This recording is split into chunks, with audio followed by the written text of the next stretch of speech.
आलस जीवन से बचना है, आलस वास्तविकता से बचना है, आलस अचेतन बनना है। ये बातें इस धारणा को उजागर करता है कि आलस केवल आराम या विश्राम के बारे में नहीं है। इसके बजाय यह आलस के पीछे के गहरी कारणों में जाता है। यह सुझाव देता है कि यह जीवन के चुनौतियों और जिम्मेदारियों का सामना करने की इच्छा से उत्पन्न होता है। ओशो बताते हैं कि आलस एक प्रकार की पलायनवाद है, अस्तित्व की जटिलता और मांगों से बचने का एक तरीका। डू आलस केवल चुनौती की अनुपस्थिति है। जब आपके पास कोई चुनौती नहीं होती है तो आप आलसी हो जाते हैं। जब आपके पास चुनौती होती है तो आप जीवित हो जाते हैं। यह उद्धरण चुनौतियों की भूमिका पर जोर देता है, जो व्यक्तियों को प्रेरित करने और उद्देश्य की भावना को बढ़ावा देने में करती है।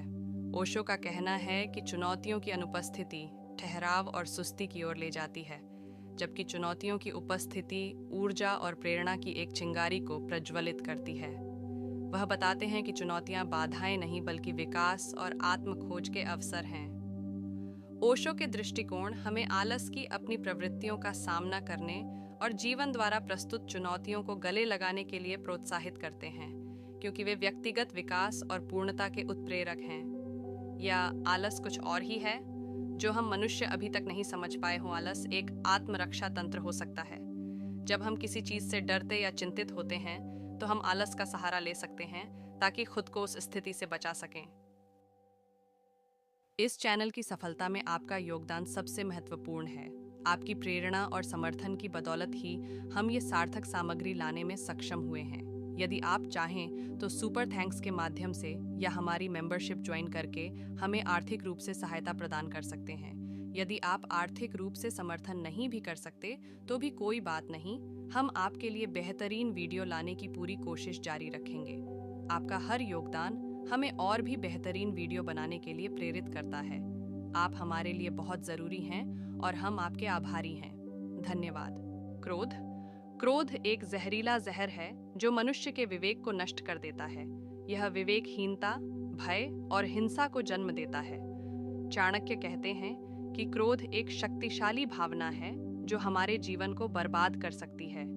यह हमारे निर्णय लेने की क्षमता को प्रभावित करता है और हमें गलत निर्णय लेने के लिए प्रेरित कर सकता है।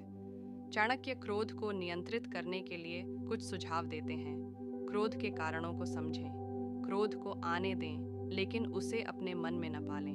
क्रोध को शांत करने के लिए व्यायाम या योग करें। क्रोध को दूर करने के लिए किसी विश्वसनीय मित्र या परिवार के सदस्य से बात करें। चाणक्य क्रोध के बारे में एक कहानी भी बताते हैं। एक बार एक राजा था जो बहुत ही क्रूर था। वह अपने प्रजा पर अत्याचार करता था।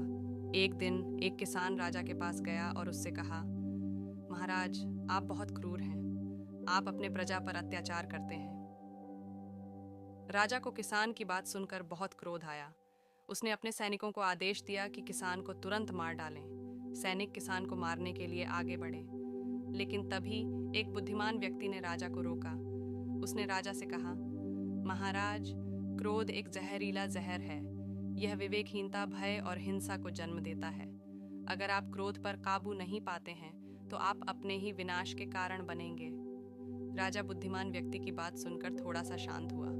उसने किसान को माफ कर दिया। चाणक्य की कहानी हमें यह याद दिलाती है कि क्रोध एक खतरनाक भावना है जिससे हमें बचना चाहिए। हमें अपने क्रोध को नियंत्रित करना सीखना चाहिए ताकि हम अपने जीवन को बेहतर बना सकें। चाणक्य की कुछ और बातें जो क्रोध पर प्रकाश डालती हैं। क्रोध मनुष्य के सबसे बड़े शत्रुओं में से एक है। क्रोध मनुष्य को पशुवत बना देता है। क्रोध मनुष्य को अंधा कर देता है। चाणक्य की शिक्षाएं हमें यह याद दिलाती हैं कि क्रोध एक शक्तिशाली भावना है जिसे हमें नियंत्रित करना चाहिए। अगर हम क्रोध पर काबू पाने में सक्षम हैं तो हम अपने जीवन को बेहतर बना सकते हैं। अध्यात्म एक ऐसी आध्यात्मिक अवधारणा है जो जीवन के अर्थ और उद्देश्य को समझने का प्रयास करती है। यह व्यक्तिगत विकास और आत्मज्ञान की खोज से भी जुड़ा हुआ है। अध्यात्म किसी भी धर्म या संप्रदाय से जुड़ा नहीं है, लेकिन यह किसी व्यक्ति के विश्वासों और मूल्यों से प्रभावित हो सकता है। अध्यात्म का उद्देश्य व्यक्ति को अपने उच्च स्व से जुड़ने और जीवन में अर्थ और उद्देश्य की भावना को उत्पन्न करने में मदद करना है। यह व्यक्ति को दूसरों के साथ और अपने आसपास की दुनिया के साथ सकारात्मक और सार्थक संबंध बनाने में भी मदद कर सकता है। अध्यात्म प्राप्त करने के कई अलग अलग तरीके हैं। कुछ लोग ध्यान, प्रार्थना या जप जैसे अभ्यासों के माध्यम से अध्यात्म प्राप्त करते हैं। अन्य लोग दूसरों की सेवा करने, प्रकृति में समय बिताने या रचनात्मक अभिव्यक्ति में संलग्न होने के माध्यम से अध्यात्म प्राप्त करते हैं। अध्यात्म एक व्यक्तिगत यात्रा है और कोई भी सही या गलत तरीका नहीं है। सबसे महत्वपूर्ण बात यह है कि आप अपने लिए जो काम करता है उसे ढूंढें और उसका पालन करें। अध्यात्म के कुछ संभावित लाभ हैं: कम तनाव और चिंता, बेहतर मानसिक और शारीरिक स्वास्थ्य, जीवन में अधिक अर्थ और उद्देश्य की भावना, दूसरों के साथ अधिक करुणा और सहानुभूति। यदि आप अध्यात्म का पता लगाना शुरू करने में रुचि रखते हैं तो ये जरूर करें।